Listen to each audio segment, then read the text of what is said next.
কি ম্যাডাম কটা বাজে? 6টা 5 দিন যায়, 5:30টা। বেরোবেন না? ওকে দেখো এদিকে দেখ। আমাদের কথা ছিল ওখানে আজকে ঘুরতে যাবো, কোথায় যাবো আর জায়গাটা বললাম না।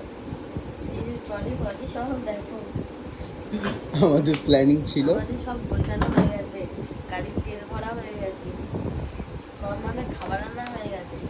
তো আমরা যাবো না, শরীরটা মানে একদম ভালো লাগছে না, এতদিন গিয়ে তারপর যদি শরীরটা খারাপ হয় তারপরে একটু আর বাজে সবচেয়ে বড় হবে। কথা যে একদিনে জার্নি গিয়ে কালকে ব্যাক করা, আর সকালবেলা এত গরম লাগছে।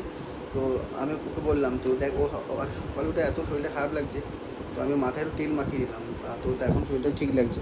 আর কোনো কিছু শরীর তেলটা খারাপ নিয়ে গিয়ে কোনো লাভ নেই, মানে যেই মানে যে যেই ফিল্মটা নিয়ে মানে সকালবেলা যেভাবে বেরাতাম, তো তার আগেও শরীরটা এতটা উইক লাগছে, এতটা ভালো লাগছে, তার জন্য আর বলে দরকার রিস্ক নিলাম। এদিকে বাবা রেডি হয়ে গেছিলো, মা তো ঘুমাচ্ছিল, তো আমরা প্ল্যানিং ছিল আমরা 6টা 7টার মধ্যে বেরিয়ে যাবো। তো তখন তার আগে দেখলাম যে শরীরটা খারাপ লাগছে, তার জন্য আর আমি রিস্ক নিলাম না। আর যা হয় ভালোর জন্যই হয়, তাই তো। তো ওই জন্য মাথায় এতক্ষণ তো ভালো করে তেল মাথায় মালিশ করে দিলাম। আর তেলটা মাখিয়ে দিলে না এখন ভালো লাগছে। আমি ওকে বললাম তুই এখন তো ঘুমা, আবার আবার খুব আনইজি ফিল হচ্ছে জানিস তো, এরকম এসির মধ্যে বসে যাওয়া তাও গরম লাগছে কেন না? এখনো এখনো লাগছে। বেশ ঠিক আছে।